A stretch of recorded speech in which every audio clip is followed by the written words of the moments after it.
절대로 먼저 핵 포기란 비핵화란 없으며 그를 위한 그 어떤 협상도 그 공중에서 서로 맞바꿀 흥정물도 없습니다.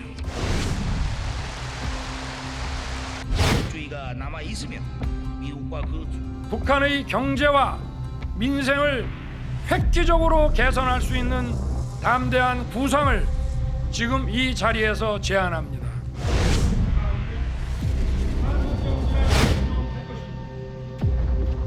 사회의 가장 위대하고 강인한 세대로 남아야 합니다. 자, 북한 김정은 위원장은 핵 포기는 없다고 강조하면서 이제 긴장 수위를 높이고 있고요. 윤 대통령 추석 연휴 동안 민생을 챙기는 행보를 좀 이어가고 있습니다. 북한 소식 또 정치권 쟁점 지금부터 짚어보도록 하겠습니다. 네, 노동일 경희대학교 교수, 장예찬 청년재단 이사장, 또 김종욱 전 청와대 행정관, 장유미 변호사 모셨습니다. 안녕하세요. 안녕하세요. 네, 주제 바로 보시죠. 자, 먼저 추석 한가위라 좀 밝은 소식을 먼저 이야기해야 될 것 같은데 긴급한 소식부터 좀 저희가 정리를 해보죠. 북한 소식부터 짚어보겠습니다. 김정은 위원장 엊그제 진행된 이 최고인민회의에서 시정연설을 통해서 절대로 핵을 포기할 수 없다 이런 입장을 밝혔습니다. 먼저 직접 자세히 들어보도록 하겠습니다. 미국이 노리는 목적은 우리 정권을 어느 때든 붕괴시켜 버리자는 것입니다. 천만에 이것은 적들의 오판이고 오산입니다. 백날 첫날 10년, 100년을 제재를 가해보라 합시다. 우리로서는 절대로 핵을 포기할 수 없습니다. 자, 다시 들어보셨습니다. 김정은 위원장 최고인민회의 시정연설에서 핵 포기 없다 이렇게 강조를 하면서 미국이 비핵화를 통해 노리는 것, 북한의 정권 붕괴다. 이래서 핵을 포기하지 못한다. 이렇게 선언을 했습니다. 아예 공식적으로 선언을 해버렸죠. 이렇게 우리가 이제 제안한 것도 있고 그런데 이런 상황에서 이런 걸 공식적으로 발표를 했다. 어떻게 이해해야 됩니까? 글쎄 즐거운 추석 명절인데 우리가 이런 얘기를 먼저 하는 거 참 답답합니다. 네. 그런데 답답하지만 이런 얘기가 또 새로운 얘기도 아닙니다. 네. 늘 되돌이표 이렇게 되는 얘기예요. 다른 쳇바퀴 돌듯. 네. 뭐 북한을 핵으로 위협하고 뭐 제재를 강화하겠다든가 뭐 또 아니면 그 반대로 뭐 대화를 풀겠다고 한다든가 또 뭐 핵을 포기하면 우리는 지원하겠다고. 북한은 뭐 택돔스리 걷어차 좀 전에 얘기한 것처럼 예. 그런 얘기가 좀 되풀이되고 있거든요. 네. 전 그래서 이렇게 늘 뭔가 똑같은 얘기를 되풀이할 게 아니라 정말 윤석열 대통령께서 이제는 뭐 담대한 구상을 하시겠다 그러면 네. 그동안 있었던 거 말고 정말 근본적인 재검토가 있어야 하지 않나 싶습니다. 그렇다면 이제는 또 뭐 핵을 포기하면 지원하겠다는 그런 조건 걸지 말고 정말 우리가 평화 통일을 포기하겠으니까 예. 북한은 남한 적화 통일론을 포기하라. 이런 식으로 해서 서로 정말 다른 나라로 살자. 예. 이런 식의 뭔가 좀 획기적인 그런 담대한 전할 때가 되지 않나 싶어요. 예. 지난번에 김여정 그 부부장인가요? 담화를 그렇게 했죠. 제발 좀 서로 의식하지 말며 살았으면 하는 것이 간절한 소원이라고. 저도 정말 그게 간절한 소원입니다. 아마 그런 분들 많을 겁니다. 이제는 예. 그냥 뭐 영혼 없는 우리의 소원은 통일 노래 그만 부를 때가 됐습니다, 이제. 알겠습니다. 개인적인 의견은 좀 주셨는데 네. 일단 지금 말씀해 주신 게 보수와 진보 세력 모두가 좀 북한과 외교적으로 푸는데 지금까지 좀 실패했다라고 진단을 하셨거든요. 이런 상황에서도 사실 미국 백악관은 그럼에도 대화를 통해 풀겠다. 미국은 북한에 대해서 적대적인 의도가 없다고 말을 했습니다. 미국과 북한 지금 좀 분위기가 또 다른 것 같은데 외교적으로 풀 수 있을까요? 근데 이게 미국 민주당의 최근 전통적 노선인 것 같아요. 한반도 문제에는 사실 크게 관심이 없습니다. 예. 오바마 정부도 마찬가지였고요. 네. 예. 그 이후에 트럼프 정부가 들어서면서 한반도 문제가 미국 외교가의 주요 의제로 잠깐 등장했었습니다만 네네. 하노이 노딜 이후로는 모든 게 또 무위로 돌아갔고 예. 바이든 정부는 오바마 정부를 계승했기 때문에 지금 사실 이 한반도 문제보다는 당면한 우크라이나 문제에 가장 많이 신경 쓰고 있을 것이고요. 예. 전통적으로는 중동 문제에 관심을 많이 기울이는 성향을 예. 미국 민주당 정부가 보여줘 왔었습니다. 네. 그렇기 때문에 지금 상황에서 사실 이 대한민국 정부가 독자적으로 저 김정은 위원장의 핵 보유국 선포나 이런 것에 대해서 뭔가 물꼬를 트기는 어려운 게 국제사회에서의 현실인 것 같습니다. 그렇겠죠. 다만 예. 저는 원칙을 견지할 필요가 있다는 생각이 드는데요. 지금 김정은 위원장이 날선 언어로 이 대한민국과 미국 보유국을 자극하고 네. 핵 보유국을 선언하는 것 자체가 뭔가 북한의 내부 사정이 좋지 않다는 뜻이 아닐까. 그렇기 때문에 외부의 적을 더 강하게 만들어서 내부 결속을 다지는 그러한 의미가 있는 것은 아닐까 많은 전문가들이 해석하고 있기 때문에 예. 이러한 메시지에 우리가 일희일비하면서 이끌려가는 것이 아니라 예. 윤석열 대통령이 제안한 담대한 구상, 또 미국이 밝힌 이 원칙을 네. 견지하면서 예. 그러나 우리는 북한이 대화의 장으로 나오면 언제든 대화하고 협상할 의지가 있다는 것을 보여주고 그 외에 북한이 뭐 미사일 실험을 하건 핵 도발을 하건 그런 하나의 북한의 변수 때문에 우리가 더 이상 끌려가지만은 않겠다라는 원칙을 당분간은 이 고통이 따르는 과정이라 하더라도 인내심 있게 견지한다면 1년이나 2년 즈음이 지났을 때 예. 북한이 조금 더 다른 태도를 보이지 않을까 알겠습니다. 조심스럽게 예. 기대해봐야 될 것 같습니다. 자, 그런데 이제 문제는 뭐 비핵화에 관한 문제에서는 뭐 조금씩 의견이 다를 수도 있겠습니다만 이산가족 문제 같은 경우는 우리가 제안을 했지 않습니까? 근데 받지도 않았어요. 그렇다면 글쎄 뭐 이산가족 문제는 좀 현실적이고 또 우리 국민과 관련된 직접적인 문제인데 이런 것까지도 받지 않는다. 그러면 물꼬를 어디서 털어야 될지 뭐 이런 거에 대한 고민은 깊어지는 상황이네요. 제가 볼 때 뭐 담대한 구상을 제안했었고 대통령께서 이제 그 이후에 이산가족 상봉이라고 하는 부분을 통일부 장관이 제안했음에도 불구하고 네. 예. 북한 김정은 위원장의 공식적인 입장은 우리가 핵 보유국이라고 하는 것의 위상은 불가역적이다. 이 얘기는 우리 계속 핵 보유를 할 것이고 강화시킬 것이다라는 얘기를 한 거죠. 네네. 근데 더 문제가 되는 발언은 뭐냐면 전술핵 운영 공간을 확장하겠다. 이건 제가 볼 때 한국, 일본도 포괄적 범위 안에 들어온다라는 얘기이고 그다음에 적용 수단을 다양화하겠다라고 얘기하는 건 ICBM을 제외한 중단거리 미사일 실험을 계속 하겠다는 거거든요. 그러니까 사정거리는 두겠다는 얘기입니다. 이 정도 얘기면 대통령의 담대한 구상이든 이산가족 상봉 문제이든 이 문제와 관련해서 당장 협상할 여지는 없다. 제가 볼 때 방법도 하나밖에 없습니다. 그러니까 핵심적으로 서로 요구하는 포괄적인 내용에 대해서 합의하는 수밖에 없는데 그건 한국도 아니에요. 제가 볼 때. 예. 미국이 소위 유엔의 대북 제재안에 대해서 포괄적으로 양해할 수 있는 선이 어디까지인가? 그럼 거기에 상응해서 북한은 비핵화라고 하는 수준을 어디까지 할 것인가? 이 두 가지에 대해서 소위 북한과 미국이 전략적 결단을 내리지 않는다면 저는 우리 정부가 아무리 다양한 제안을 한다고 하더라도 소용이 없다. 그것에서의 효율성들이 높지 않을 것이라는 생각이 들기 때문에 알겠습니다. 오히려 우리 정부는 미국과 이 문제에 대해서 예. 적극적으로 대화를 나누고 또 중국에게 시그널을 통해서 중국의 입장이 북한에 들어갈 수 있도록 하는 다각적인 외교 형태를 통해서 당장 무엇을 하기보다는 예. 전체적인 그림판을 만들어 나가는 작업들을 하는 게 더 중요하다고 생각을 합니다. 알겠습니다. 네, 그런데 북한은 지금 사실 버튼만 누르면 7차 핵실험이 가능한 그렇죠. 상황이거든요. 그렇죠. 근데 핵실험 시기는 좀 언제쯤 좀 예상을 할 수 있고 경제난 이런 건 좀 어떨까요? 앞으로의 좀 교수님 보시기에는 좀 전망 어떤가요? 글쎄요, 지금까지 뭐 제일 북한이 추구해온 게 역시 그 뭐 핵을 갖든 뭐를 갖든 예. 네. 가장 관심 있는 것은 결국 체제 보위입니다. 체제 예. 보위고 수령 유일 체제 그것이 이제 핵이 무너지면서 만약 무너진다면 그 수령 유일 체제 지금까지 유지해온 김씨 왕조 독재 체제가 무너지는 상황이거든요. 네. 그러니까 지금 핵실험하는 것도 마찬가지 똑같은 그런 얘기거든요. 우리가 핵실험을 통해서 우리 저 체제를 지킬 수밖에 없다 이렇게 얘기하고 결국은 이제 제재로 이어지는 어떤 경제난 그렇죠. 이것들은 뭐 북한 주민들에게 우리가 체제 위협받는 상황에서는 우리의 뭐 평화로운 일상이 없다 네. 이런 식으로 어려움을 견뎌라 이렇게 할 수밖에 없는 상황이거든요. 예. 그러니까 지금 상황에서는 아까 말씀드린 대로 아무리 무슨 전문가들이 많이 나와서 전문적인 전략 전술 얘기하더라도 예. 사실은 아무 소용없는 시기다라는 것이어서 좀 제가 보기에 너무 절망적인지 모르겠습니다만 예. 사실 그런 현실을 인정하고 거기서 출발하지 않는다면 예. 뭐라고 아무리 전제를 얘기 들어도 소용없다. 저는 그렇게 생각합니다. 알겠습니다. 네, 변호사님은 지금 저희가 어떻게 좀 극복을 할 수 있을까요? 왜? 사실 이번에 그냥 정치적인 수사에 그친 부분이 아니라 이 김정은 위원장이 이걸 법제화하겠다고 한데 더 그러니까요. 큰 문제가 있습니다. 이 말인즉슨 비핵화를 추진하는 것 자체는 본인들의 법령에 위반하는 행위가 되는 겁니다. 더더군다나 지금 굉장히 어떤 실질적인 공격이 없는 어떤 유사시의 위협만으로도 핵 무기를 사용할 수 있도록 법을 제편을 하면서 상당히 유사 상황에서도 핵무기를 사용할 수 있다라는 예. 그런 점도에 있어서 종전과 달라지기 때문에 예. 남한으로서는 우리나라로서는 이른바 비핵화를 전제로 한 담대한 구상과 관련한 이런 논의가 힘을 받기가 상당히 어려워졌고 새 판짝이 좀 불가피해 보입니다. 알겠습니다. 저희들이 가지고 있는 문제 중에서 하나가 또 이제 더 들어선 문제인 것 같습니다. 지금부터는 추석 연휴 윤 대통령 소식도 좀 짚어보도록 하겠습니다. 윤석열 대통령은요, 연휴 첫날인 어제 민생을 챙기는 행보로 통인시장을 찾아서 상인들도 격려를 했습니다. 직접 보도록 하겠습니다. 명절 잘 보내십시오. 감사합니다. 어떻게 명절 경기 좀 어떻습니까? 손님들 많이 오나요? 네. 명절 잘 보내십시오. 명절 전 많이 나가죠? 그리고 직설해서 먹으면 맛있어요.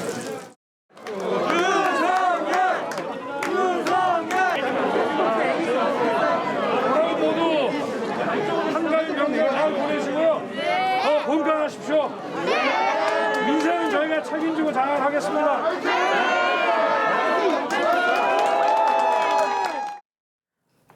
네, 보신 것처럼 윤 대통령은 이 추석 연휴 첫날인 어제 무료 급식도 했고 또 보신 대로 통인시장도 찾았습니다. 좀 복지 정책을 좀 강조하는 것 같기도 하고 좀 민생을 많이 챙기는 것 같은데 위원장님 어떻게 좀 보셨어요? 이런. 그러니까 이제 윤석열 대통령도 그렇고요. 네. 대통령실이나 정부가 당분간 민생 문제 네. 그리고 국민의힘의 과거 기조였던 약자와의 동행 기조를 꾸준히 이어가겠다라는 방침을 명확하게 세운 것 같아요. 네. 그래서 출근길 문답에서 소위 말하는 여의도 정치 이슈에 대한 질문을 해도 예. 지금은 내가 민생 챙기는 것, 또 수해 복구하는 것, 또 물가 문제 이런 것들 때문에 정치인들의 발언이나 정치적인 문제에 신경 쓸 이 공간, 마음의 여유가 없다라고 답변하지 않았습니까? 네, 네. 그런 것처럼 이게 뭐 언론의 조명을 받고 안 받고를 떠나서 이런 행보들이 누적되어서 계속 쌓여 나간다면 네네. 아마 국민들께서도 윤석열 대통령이나 정부의 진정성을 조금 알아주실 거라는 기대감을 품고 있는 것 같아요. 예. 그리고 이 명동 밥집 같은 경우는 이번이 처음 방문한 것이 아니라 대선 선거 과정에서도 그렇더라고요. 또 당선인 신분으로 예. 인수위에서 근무할 때도 찾았기 때문에 벌써 세 번째가 되는 겁니다. 네. 그러니까 뭐 지지율이 떨어져서 보여주기 하러 간 거 아니냐라는 비판이 나올 수가 없는 거죠.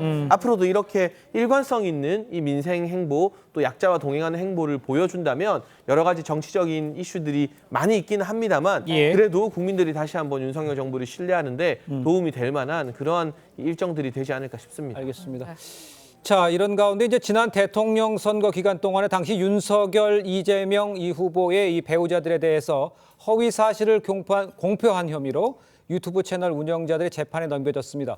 이 검찰은 김건희 여사와 관련된 루머, 또 김혜경 여사의 이제 낙상, 뭐 허위 사실 이런 거에 대해 이것이 다 이제 허위 사실이라고 검찰이 판단했다 이거죠, 변호사? 그렇습니다. 예. 사실 김혜경 씨에 대해서는 그때 낙상 사고로 병원에 입원을 한 일이 있었죠. 예. 그걸 두고 보수 유튜버들이 뭔가 이재명 대표와의 부부 싸움이 있었다. 뭐 이러면서 사실 가공의 맞아요. 사실을 그런 얘기 마치 있었죠. 예, 예. 사실인 것처럼 유튜브를 통해 가지고 이 유포를 했기 때문에 네. 이거는 이 선거 국면에서 낙선을 목적으로 한 허위사실 공표 아니겠느냐라고 해서 재판에 넘겨졌고요. 네. 또 역으로 이 영부인 김건희 여사에 대한 뭔가 가명으로 유흥업소에서 근무를 했다라는 것은 줄리 의혹. 예, 줄리 의혹이었죠. 예. 그 부분과 관련해서도 뭐 그 당시에 봤다라는 사람들을 인터뷰해서 내보내고 했지만 예. 네. 본인이 일단 부인하고 있고 실제로 그 술자리에 동석을 했다면 꼭 거기에 일했다라고 단정짓기 어려운 이런 여러 가지 사정으로 또 허위사실 공표로 재판에 넘긴 상황입니다. 그렇습니다. 사실 이런 상황에서 범야권 인사로 분류되는 시대전환 조정훈 대표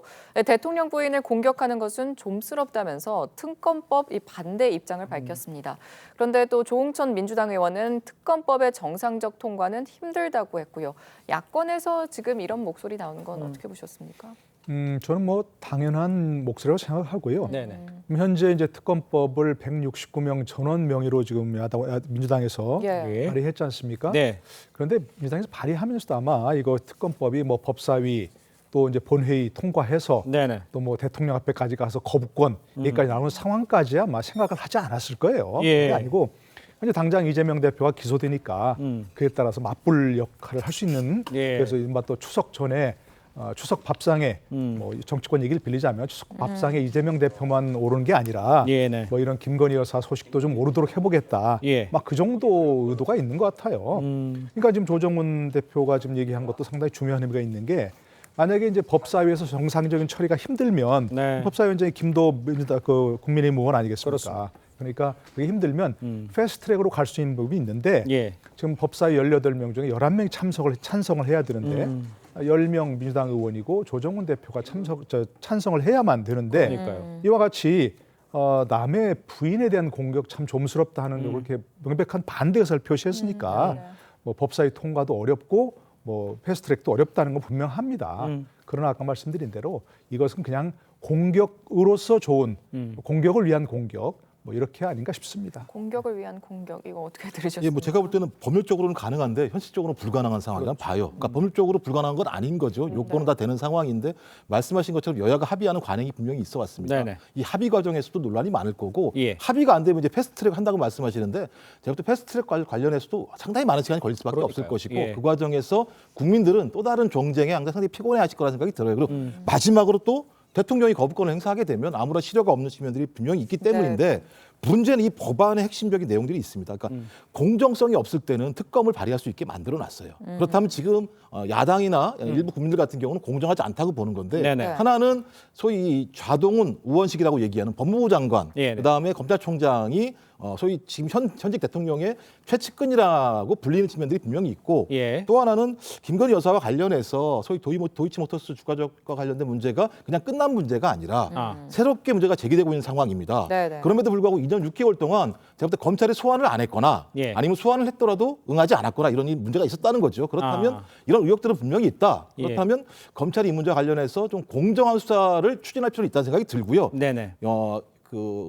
민주당도 마찬가지입니다만 정치적으로 이렇게 얘기할 수 있습니다만 이 부분을 강행하게 되면 예. 과거 사례를 봤을 때 오히려 민주당이 역풍을 맞을 수 있어요. 문제의 핵심은 특검의 가장 중요한 원동력은 국민 여론이다. 국민 여론이 하라면 하는 거죠. 방법이 없는 건데 아직까지 그렇지 않은 상황이기 때문에 충분한 근거가 있어야 된다고 생각을 합니다. 일단 두 가지 이야기 짧게 드릴 텐데요. 네네. 조정훈 의원은 더불어 시민당에서 비례대표가 됐거든요. 예, 그렇죠. 그러니까 사실은 민주당에 조금 더 가까운 성향을 가지고 있습니다. 그러니까, 예. 근데 조정훈 의원이 이번에 특검법 반대한 그 SNS 글을 보면 이게 문재인 정부에서 샅샅이 수사하고 들여다봤다라는 대목이 나와 있어요. 네네. 그러니까 이게 이성윤, 이정수 중앙지검장 체제에서 1년 6개월을 들여다봤던 사건이거든요. 네네. 그런데 다시 특검하자는 게 말이 안 된다. 이 조정훈 의원의 이 같은 반박에 민주당이 얼마나 효과적인 대응로를 찾아내느냐가 첫 번째 과제이고요. 예. 민주당이 정말 특검을 통과시킬 생각이었다면 특검 규모라던가 특검 추천에 있어서 일반 관행대로 여야 한 명씩 추천하는 걸 넣었어야 됩니다. 네. 근데 지금 발의한 특검법에는 2명의 특검병사를 전부 다 민주당이 추천하겠다고 돼 있어요. 또 특검 규모도 최순실 국정농단 특검보다 규모가 더 큽니다. 그죠. 이거는 아무리 100번 양보해도 통과시킬 생각이 없다. 네. 그러니까 국민의힘의 협조를 끌어낼 생각이 없다는 걸로 보이기 때문에 예. 사실상 민주당도 이게 통과되기를 바라는 게 아니라 그냥 추석 밥상에 한번 올려보자는 그러한 의도가 특검 법안 내용을 살펴보면 드러나지 않나 싶습니다. 알겠습니다. 양쪽의 특검법에 김건희 여사 특검법에 대해서 양쪽의 의견이 대체로는 비슷한 것 같은데요. 어떻게 진행이 되는지 좀 지켜보도록 하고요. 지금부터는 민주당 소식을 좀 짚어보도록 하겠습니다. 검찰은 이재명 민주당 대표를 공직선거법상 허위사실 공표 혐의로 불구속 기소했죠. 민주당에서는 무리한 기소다 이런 주장이 나오고 있고요. 국민의힘은 정치 공세라고 반박을 하고 있습니다. 직접 들어보도록 하겠습니다. 야당 당대표를 제물 삼아 윤석열 대통령 본인의 무능과 실정을 감춰보려는 저열하고 부당한 최악의 정치적 기소이자 어느 국민도 납득할 수 없는 반협치의 폭거입니다. 검찰이 기소한 이재명 대표의 공선법 위반 혐의는 지금까지 제기된 이재명 대표 관련 의혹 중 빙산의 일각에 불과합니다. 정치 보복이라고 공격하는 것은 그것이야말로 정치 공세라고 생각을 합니다. 자, 이 부분과 관련해서 민주당에서는 윤 대통령의 의중이 반영된 이 정치 기소다 이런 주장이 있고요. 국민의힘에서는 민주당이 범죄 의혹으로 12첩 반상을 차려놓았다. 양측 공세 수위가 높습니다. 여야 입장을 먼저 들어봐야 할 텐데요. 먼저 장 변호사님께서 먼저 의견을 얘기해 주시죠. 저는 이 허위사실 공표와 관련해서 이재명 대표가 혐의를 받고 있는 건 하나는 국감장에서 하나는 언론 인터뷰 생방송 중에 한 그렇죠. 내용입니다. 예. 증거가 상당히 명징하고 그 네. 부분과 관련해서 경찰에서 뭔가 기소 의견으로 송치를 했으면 검찰이 네. 사실 보통의 사건이라면 굳이 부를 이유가 없어 보이기도 합니다. 더더군다나 네. 어떤 선거 국면에서 대선 승리는 국민의힘 윤석열 대통령이지 않습니까? 그런데 패배한 어떤 진영을 상대로 당대표를 그 선거 국면에서 한 발언을 가지고 이렇게 이 재판대에 세운다? 전례가 없습니다. 그렇기 때문에 예. 정치 기소라는 말이 나올 수밖에 없는 것이고 그러면 동일한 잣대로 지금 현 여건에 불거지고 있는 여사를 향한 의혹들 그리고 예. 대통령도 같은 연장선상에서 도이치모터스 주가 조작 허위사실 공표라고 해당될 수 있는 여지가 있지 않습니까? 네. 그렇다면 동일한 수준으로 동일한 기준으로 지금 검찰이 조사하고 수사하고 있느냐? 그렇지 않다라는 국민들이 상당히 많이 계시기 때문에 예. 정치적인 기소다, 정치 보복이다 이런 이야기가 나오는 것 같습니다. 선거법상의 기소였었는데요. 그 부분에 대해서 어떻게 생각하시는지 말씀해 주시죠. 노 교수님. 글쎄 이제 우리가 그동안 이재명 대표 사법 리스크를 많이 얘기했지 않습니까? 예. 여권에서뿐만 아니라 이제 야당 내부에서도 얘기해 왔는데 네. 그렇게 우리가 그동안 기대해오고 기대란 말이 좀 그런가요? 우리가 알고 있던 그런 사법 리스크와는 전혀 본질적인 게 다른 거죠, 사실은. 회장동 뭐 의혹, 백현동 의혹, 예. 뭐 변호사비 대납 의혹 이렇게 이런 본질적인 문제가 수사가 돼서 기소가 됐다면 네네. 그거 뭐 수긍할 수 있을 텐데 예. 전혀 그게 아닌 게 지금 그 기소가 되고 있기 때문에 예. 좀 분명히 이제 문제는 좀 있어 보입니다. 네. 뭐 생각해오던 것과 다르니까. 그러나 선거법은 다 아다시피 이제 바로 어제죠. 어제가 그야말로 공소시효였기 때문에 예. 임박했기 때문에 검찰이 뭔가 결정을 내리지 않으면 안 됐거든요. 무혐의를 하든지 기소하든지 둘 중에 하나. 네. 그리고 이런 문제는 선거법에서 뭐 허위사실 공표 뭐가 이렇게 심각하냐는데 사실 우리나라 선거법에서 그리고 선관위에서 검찰과 법원에서 굉장히 중대하게 생각하는 겁니다. 네. 그렇죠. 돈 뿌려서 매수하거나 이런 거 외에 그다음에 중대한 게 허위사실 공표죄인데 네. 5년 이하의 징역 또는 3천만 원 이하의 벌금이거든요. 그리고 또 100만 원 이상 벌금형만 받으면 당선 무효가 되고 이런 상황이 굉장히 엄격합니다. 네. 그동안의 어떤 판례들을 봐도 허위사실 공표는 조금만 사실관계 차이 나면 그거 다 당선 무효하고 막 그랬거든요. 그러니까 이런 문제에 있어서 뭐 시기적으로 왜 추석을 앞둔 시기냐, 또 이건 뭐 곁가지다, 본질이 아니다 그런 것들은 어느 정도 선거법 위반 문제라고 하는 네. 뭐 그런 면에서 보자면 이해할 수 있는 부분이 있고요. 예. 더구나 이것은 지난번에 그 이재명 그 대표가 경기사실 선거에서 뭐 친형 강제 입원 관련해서 예. 허위사실 공표 혐의로 입건돼서 재판을 받았는데 대법원에서 결국 무죄가 나왔지 않습니까? 그렇습니다. 그와 비슷하다 이렇게 얘기했는데 그거가 조금 차원이 또 다릅니다. 네. 그때는 상대방이 물어보니까 강제 입원했죠, 그러니까 아닙니다. 라는 소극적 부인이었기 때문에 허위사실 공표가 아니다는 거였거든요. 이번에는 본인이 분명히 준비된 서면을 가지고서 명백하게 허위사실 공표해서 답변을 한 게 아니라 명백하게 본인이 적극적으로 했다는 얘기입니다. 했다는 게 검찰의 예. 주장이죠. 그렇죠. 예. 검찰의 주장이니까 예. 이 문제는 지금까지 우리가 생각해왔던 그런 문제와 조금 차원이 다르긴 하지만 네. 검찰 기소는 좀 명분이 있어 보인다는 생각입니다. 알겠습니다. 물론 지켜봐야겠지만 그런데 네. TV조선 취재에 의하면 이재명 대표가 이 검찰의 서면 조사 요구에 5줄도 안 되는 답변서를 제출한 것으로 파악이 됐습니다. 검찰은 이 대표에게 20쪽 분량의 지금 질의서를 보냈는데 이 5줄에는 또 잘 기억나지 않는다 이런 좀 기존의 주장을 다시 좀 되풀이한 것으로 보이거든요. 형식적으로만 보냈다는 느낌이 예, 들어요. 어떻게 보셨습니까? 그러니까 검찰 조사 내가 안 받겠다라는 뜻인 것 같아요. 어차피 기소 가능성을 상당히 높게 점친 상태에서 네. 재판 과정에서 적극적으로 소명하겠다는 뜻으로 보여지는데 그런데 이런 이 불성실한 답변 태도, 그러니까 소환에도 응하지 않고 서면 질의로 대체하겠다고 했는데 서면에는 불과 5줄이죠. 5쪽도 네, 아니고 5줄이죠. 5줄만 보낸 것들. 이건 이제 사법의 영역에서 이 같은 불성실한 답변 태도가 어떻게 판결받는데 영향을 끼칠지는 모르겠습니다만 네. 이재명 대표는 정치인이잖아요. 네. 그러니까 제1야당의 대표이고 대선 주자이기도 했습니다. 이런 태도들이 국민들에게 또 이 사건에 대해서 어떤 판결을 내리지 않고 중도적 관점으로 지켜보고 있는 다수의 국민들에게는 그렇게 성실해 보이지 않는다라는 인상을 남길 수 있다는 점에서 적절한 정치적 대응 전략은 아니었던 것 같습니다. 그리고 예. 앞서 노동희 교수님께서도 잠깐 얘기해 주셨지만 저는 한 가지 예시를 많이 쓰는데요. 네네. 이재명 대표의 최측근 7인회 중에 안성의 이규민 의원이 있습니다. 이분이 바로 허위사실 공표 때문에 공직선거법으로 의원직이 날아갔어요. 근데 왜 날아갔느냐? 자동차 전용 도로와 고속도로를 혼용해서 잘못 써서 의원직이 상실됐습니다.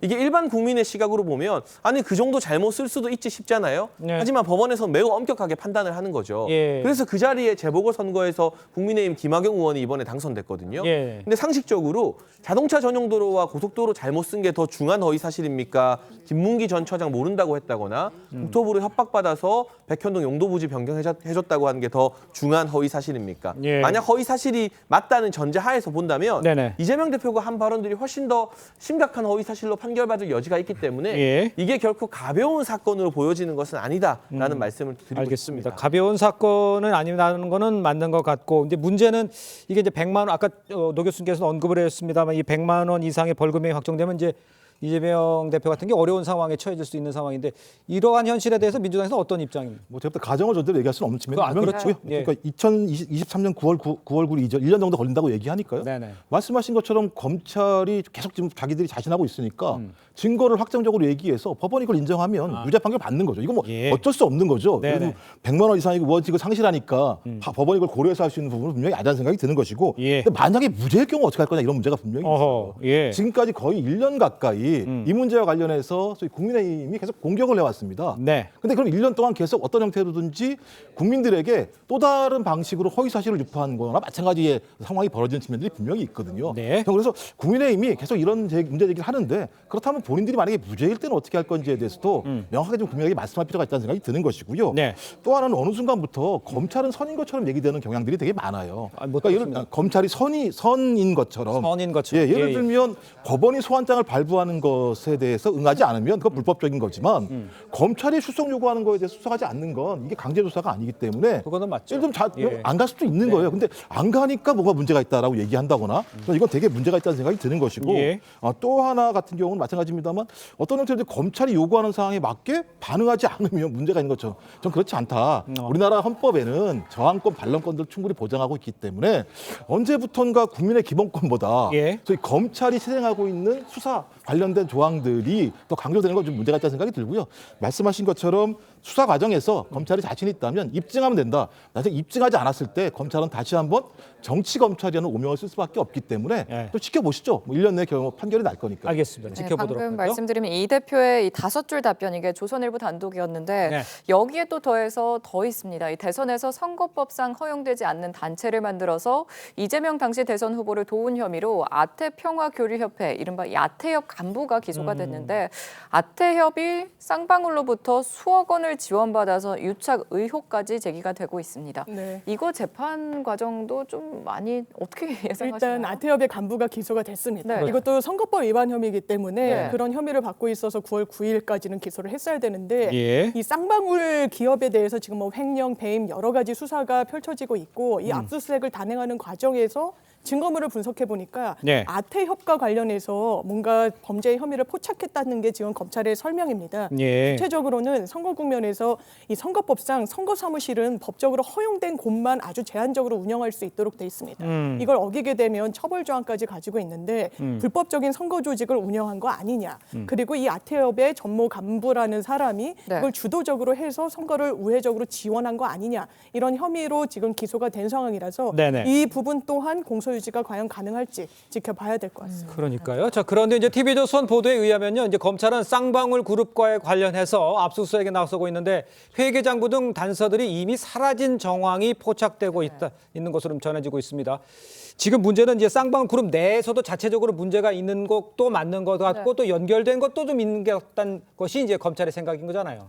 그러니까요. 지금 나오는 보도를 보게 되면 애초에 검찰이 수사 들어갈 거라는 내용 자체를 수사관 출신 누군가가 뭐 알려줬다 하는 예. 그런 보도도 나오고 있고 네. 쌍방울과 관련된 실소유주들은 해외 도피 중인 상태죠. 예. 그리고 지금 회계장부나 주요한 자료, 증거물 등이 이미 인멸된 정황이 속속 드러나고 있는 거 아니겠습니까? 네. 오히려 특검이 필요하다면 대규모 특검이 저는 쌍방울을 조사하기 위해서 도입돼야 되는 건 아닌가 하는 생각이 들 정도로 예. 아주 조직적인 증거 인멸 행위가 일어나는 것 같은데요. 예. 이재명 대표 같은 경우는 본인은 쌍방울 내복 입는 거 말고는 아무 인연이 없다고 했습니다만 최측근이었던 이화영 전 경기도 부지사가 쌍방울로부터 1억 원 이상의 법인카드와 차량을 제공받은 정황이 지금 포착되어서 압수수색이 이루어졌고 네. 이재명 대표가 경기도 지사 시절에 개최했던 이 북한 관련 행사에 쌍방울이 수억 원 관련을 지금 좀 의심쩍게 지원해준 정황도 드러나고 네. 관련 단체에 사무실을 무상으로 대여한 것도 이건 분명히 법적으로 문제가 될 수 있는 사안이거든요. 그리고 이재명 대표를 변호해준 이태영 변호사의 로펌에 20억이라는 거금이 들어갔다가 예. 어느 날 갑자기 20억이 에스크로 형태의 거래라고 하는데 보통 그렇다면 로펌에서 다른 물건이나 주식을 사서 쌍방울에 돌려줘야 되는데 그렇지 않고 그냥 원금 그대로 쌍방울로 들어갔어요. 예. 이런 이해 안 되는 자금 거래 내역들도 속속 지금 드러나고 있기 때문에 여기에 대해서는 검찰이 필요하다면 국회 동의가 필요한 특검이 아니라요. 법무부 장관이나 검찰총장이 판단해서 특별수사팀은 충분히 꾸릴 수 있습니다. 이 증거인멸에 맞대응하기 위해서라도 대규모 수사팀을 편성해서 진실을 밝히는 데 최선을 다해야 할 것 같습니다. 지금 말씀하신 김에 아까 지적해 주셨던 부분 다시 좀 정정을 하면요. 최순실 특검보다 많다라는 언급을 해주셨는데 최순실 특검 때는 105명이었고 김건희 특검은 104명 명이었다는 점을 거의 준하는 네, 수준이네요. 그렇습니다. 네, 네. 혹시 모르니 저희가 예. 좀 정정을 드리고요. 네, 반론해 주세요. 그래서 네네요. 아마 제가 볼 때 이재명 당대표가 쌍특검하자고 얘기하는 것 같아요. 예. 그러니까 만약에 권성동 원내대표의 표현대로라면 쌍방울 문제 관련해서 무슨 얘기 하셨냐면 쌍방울에서 발행한 100억 원 정도의 전환 사채가 있는데 이게 페이퍼 컴퍼니 두 곳에서 사들였는데 그중 한 곳의 사회이사가 이재명 대표의 선거법 위반 사건을 변호한 이태영 변호사가 있었다. 이게 사회이사라고 얘기한 거예요. 여기에 대해서. 네. 근데 도이치모터스 도이치모터스 회사의 이사로 누가 재직했냐면 김건희 여사가 재직을 했어요. 예를 들면요. 네. 이분은 직접 재직을 하신 거예요. 이사로서. 네. 또 하나 이재명 대표가 경기도지사 시절에 있었던 상황에서 아태평화교류협회라는 단체와 함께 대북교류 행사했다. 예. 이거는 아무런 문제가 되는 게 없어요. 그거는 문제. 네, 그렇죠. 예. 근데 여하간 거기에 이화영이라는 최측근이 있다는 얘기를 한 건데 예. 또 코바나 콘텐츠가 전시원한 업체가 12억 원의 규모의 시공을 진행했다고 얘기해요. 예. 그러니까 제 얘기는 예. 야당 얘기하는 게 아니고요. 권성동 원내대표 말씀에 의하면 예. 두 개 다 쌍특검하지 않으면 해결이 안 되는 문제인 거예요. 그러니까 저는 쌍방을 공격하기 위해서 아무런 근거 없이 막 문제 제기를 하는 거예요. 저는 그래서 쌍방울도 마찬가지인데 예. 쌍방울과 이화영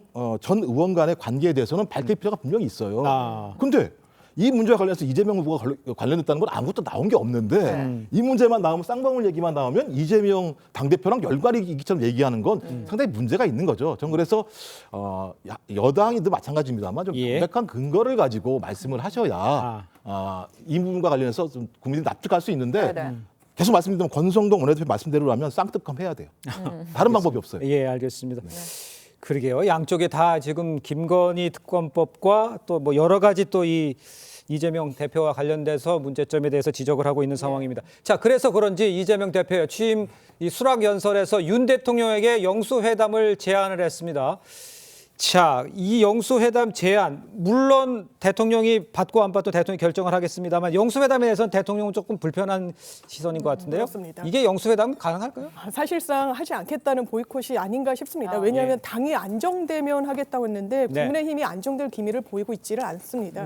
더더군다나 정무수석을 보내서 이 당대표를 축하하는 그 즉석 전화통화가 이루어졌을 당시에도 영수회담을 제안했을 때 여러 당의 대표들과 같이 보겠다는 취지로 한 발 물러서는 모습이었어서 예. 저는 대통령이 이런 좋은 기회를 다 놓치고 있다. 민주당 물론 어떤 반대 진영이지만 국회 다수석을 점하고 있다면 예. 협치는 불가피한 겁니다. 선택이 아닙니다. 그럼에도 불구하고 여러 가지 시기적으로 정치적으로 할 수 있는 기회를 윤석열 대통령께서 놓치고 계셔서 상당히 안타깝습니다. 굳이 영수회담 해야 됩니까? 3당 대표, 당대표 다른 국힘 대표하고도 해도 되는 거 아닌가요? 어떻게 보세요? 보통 예전부터 지금 이번 정권뿐만이 아니고 한참 전부터 영수회담이란 말은 쓰지 말자. 네. 그건 뭐 옛날 당 대통령이 당 총재를 겸할 때 뭐 야당 여당 총재끼리 만나서 하는 그런 것이다. 예. 그리고 너무 올드한 용어다. 이런 얘기 많이 나왔잖아요. 여전히 영수회담 얘기하시는데 뭐 영수회담이란 말 제안한 것은 당연히 뭐 어떤 의도가 있는 거겠죠. 예. 그야말로 좀 이재명 대표 말씀하신 대로 네. 민생과 경제 회복을 위해서 언제든 뭐 만나자 이렇게 하신 건데 그러니까 자기는 대통령과 같은 동급이라는 것이고 아. 그렇게 만나는 거 보면 대선 주자 했던 예전에 대선 후보였던 그 생각이 날 거 아니겠습니까? 그런 거고 본인은 민생 챙기는 모습을 보이고 윤 대통령이나 김건희 여사는 공격은 당에 맡기고 네. 이런 모습을 여러 가지 보일 수 있으니까 그 반면에 바로 이제 윤석열 대통령이나 대통령 측에서는 그렇게 만나기가 어려운 상황이죠. 예. 영수회담이라는 걸 하지 않겠다고 하셨으니까 그래서 아마도 여당이 이제 정비가 되고 그러면 여야 당 대표가 함께 만나는 뭐 그런 모습 보일 때까지 뭔가 이런 명분을 내세우면서 피하지 않을까 싶습니다. 개인적으로는 예. 뭐 야당 대표하고 만나는 것도 좋으시고 1대1로? 여당 대표 그러면 어떻습니까? 그게 뭐 만나서 여러 가지 논의하고 예. 뭐 앞으로 우리 잘해보겠습니다라는 민생 챙기를 했습니다. 예. 이렇게 하시면 좋지 않을까 근데 싶은데 며칠 전에 이재명 네. 당대표가 여당 대표 줘도 된다고 얘기했어요. 그러니까 제가 볼 때는 대통령께서 오케이 하시면 그래서 추석 지난 다음에 모여서 말씀하시면 될 것 같아요. 알겠습니다. 추석 이후에 어떻게 되는지를 좀 저희가 지켜보도록 하죠. 네.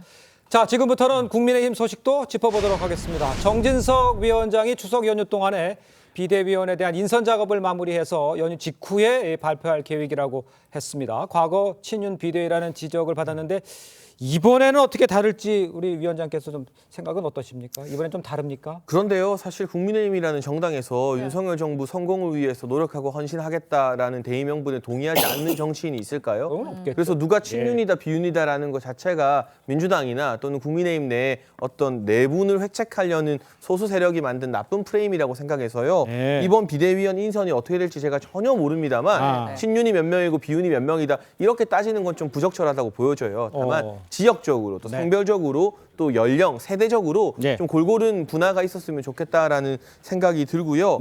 뭐 아무래도 법적인 부분이나 국민 여론을 고려해서 이제 주호영 비대위에 몸담았던 분들은 이 합류하지 않을 가능성이 높아지고 있는데 제가 한 가지 말씀드리고 싶은 건 주호영 비대위에 추천받았던 청년 비대위원들 같은 경우는 참 훌륭한 자산이거든요. 그러니까 최재민 강원도의원이나 이소희 세종시의원 같은 경우는 당 내에서 훈련받고 헌신하면서 이제 지역 광역 의원까지 된 분들이기 때문에 그분들에 대해서는 다시 한 번 더 기회를 주는 것. 왜냐하면 뭔가 뜻을 펼칠 기회가 전혀 주어지지 않았잖아요. 이 사상 초유의 가처분 인용 때문에 그런 좀 유연한 관점에서 두루두루 많은 고민을 하실 것이고 비대위 인선이 발표되면 그 인선 한 명 한 명에 대해서는 또 평가할 나름의 시간이 따로 있지 않을까 싶습니다. 일단 이준석 전 대표는 정진석 비상대책위원장 임명 직후에 이 법원의 정 비대위원장의 직무집행을 정지해달라며 가처분을 신청한 상태입니다. 14일이 법원의 가처분 심리 결과가 열리는 날인데 이번에도 그럼 사법부 판단에 따라 또 뭐가 영향이 있을까요? 어떻게 보세요? 글쎄요, 대한민국 집권 여당의 운명이 이렇게 법원의 가처분 신청에 여러 차례 걸린다고 하는 것 자체가 정말 자괴감이 듭니다. 그리고 정말 사상 초유의 일이고 사상 초유라는 걸 너무 많이 얘기해서 이제 별로 와닿지도 않는데요. 이건 정말 황당한 일입니다. 그렇지 않습니까? 만약에 법원에서 또 가처분 신청을 받아들이면 또 무효로 돌아가는 거 아닙니까? 그래서 다시 뭔가 또 절차를 밟아야 되는데 그때는 또 어떡할까? 이런데 지금 나름대로 이제 국민의힘이 여러 절차를 밟아왔죠. 전국위원회, 상임전국위원회 여러 차례 하면서 당원 개정안도 또 당원도 바꾸고 또 이게 비상 상황이다 정의도 내리고 그렇게 해서 밟아왔거든요. 근데 그러니까 그런 과정을 가만히 보면 지난번 가처분 신청 결정문의 그 내용을 충실히 따랐어요. 그런데 지난번 가처분 신청도 가만히 보면은요 절차상 문제는 없다 그랬어요. 내용이 문제다 그랬지. 비상 상황을 인으로 만들었다는 거거든요. 그러니까 이번에도 절차는 잘 따라왔는데 이번에도 비상 상황이란 걸 아니야 이렇게 내용상 또 결정을 해버리면 그러니까 아무도 지금 그 결과를 장담할 수가 없는 거예요. 정진석 비대위원장이 이른바 본인의 말대로 독배라고 해서 할 수 없이 들긴 했지만 이 문제가 또 들기도 전에 또 이게 무산돼 버릴 가능성도 있거든요. 지난번에 아쉬웠던 것 중에 하나는 100% 기각을 확신한다고 하면서 비대위원장인 판사 출신 그 법조인인 조영 위원장부터가 플랜 B를 세워놓지 않은 거예요. 이게 기각될 경우만 얘기했지 인용될 경우를 전혀 대비하지 않은 거거든요. 이번에는 좀 철저하게 대비하셔서 어떤 상황에도 좀 문제가 없는 그런 집권 여당의 모습이 좀 필요하지 않을까 싶은데 철저하게 대비는 어떻게 되는지 잘 모르겠습니다만 장현미 변호사께는 이렇게 여쭤볼게요. 똑같은 재판부에서 하는 거지 않습니까? 그런데 지금 뭐 상황을 많이 당원도 바꾸고 다 바꿔서 비상 상황인 것만을 만든 거는 맞은 것 같아요. 그렇지만 재판부가 보기에는 또 어떻게 될지 모르잖아요. 어떻게 판단하십니까? 그래서 지금 인용 가능성이 상당히 높다라고 보는 것이 이 비상 상황과 관련해서 재판부가 거론했던 거는 이 비상 상황이라는 그 실질적인 요건이 충족됐는지 그리고 절차적으로 그걸 지켰는지 아마 국민의힘은 그 후자로 당원 당규를 개정하는 움직임은 보인 것 같습니다. 그렇지만 이 당 대표를 축출하기 위해서 전당대회에서 의사를 모은 부분과 관련해서 그걸 배척하기 위해서는 거기에 준하는 뭔가 상황이 초래돼야 된다는 게 재판부의 기본 인식이었던 것이거든요. 그런데 그러한 사정 변경 없이 사실상 그냥 다시 비대위를 만든다. 원래 재판부의 이 결정 취지대로라면 다시 최고위원으로 돌아가서 이준석 대표가 없는 상황에서 최고위를 다시 채워넣고 이런 수순을 밟는 것이 그리고 전당대회를 하는 것이 사실은 온당한 방법으로 좀 받아들여집니다. 그런데 사실상 결정을 몰각하는 취지로 왔기 때문에 인용 가능성 이번에도 상당히 좀 높아 보이는 게 사실입니다. 이런 상황에서 이준석 전 대표, 윤 대통령이 당무 불개입 원칙을 밝혀왔음에도 실제로는 당무에 개입을 했다. 이런 취지로 좀 인터뷰를 했거든요. 연일 윤 대통령을 좀 강하게 비판을 하고 있어요. 이런 행보는 어떻게 보십니까? 그러니까 이준석 전 대표의 정치적 공간은 점점 더 줄어들고 있는 거죠. 설령 이번에 뭐 일부 법조인들이 말씀하시는 것처럼 가처분이 재인용된다 한들 이준석 전 대표의 공간이 넓어지겠습니까? 그렇지 않습니다. 정치적으로는 오히려 가처분이 재인용되는 게 이 전 대표에겐 더 힘든 결과가 될 겁니다. 국민의힘이라는 정당에서 이 어려울 때건 좋을 때건 이 정당을 지켜온 전통 당원들로부터 신뢰를 받고 지지를 받고 때로는 예. 아, 당대표인데 그래도 안 됐다라는 동정 여론도 받아야 되는 건데 지금 밖에 나가서 계속해서 국민의힘이라는 정당의 존립과 윤석열 정부 또 대통령을 상대로 비난을 지금 무차별 난사하면서 네, 네. 국민의힘 전통 당원들의 지지를 완전히 잃어버린 상황이거든요. 그렇기 때문에 설령 국민의힘이나 윤석열 정부가 지금보다 더 어려운 국면에 처한다고 한들 예. 그 구원투수로 이준석 전 대표의 역할을 기대하는 사람들은 거의 얼마 되지 않을 것입니다. 예. 이런 상황에서 이준석 전 대표가 본인의 정치적 활로를 새로 모색하기 위해서 국민의힘과 윤석열 정부를 자꾸 흔드는 게 옳은 방향인지 그렇지 않고 뭐 최근에 여러 애니메이션이나 영화 이런 명대사도 인용하는 것 같은데 예. 이순신 장군 다룬 영화가 화제였잖아요. 인기를 네. 끌고 있고 그 백의종군의 정신, 선당후사의 정신을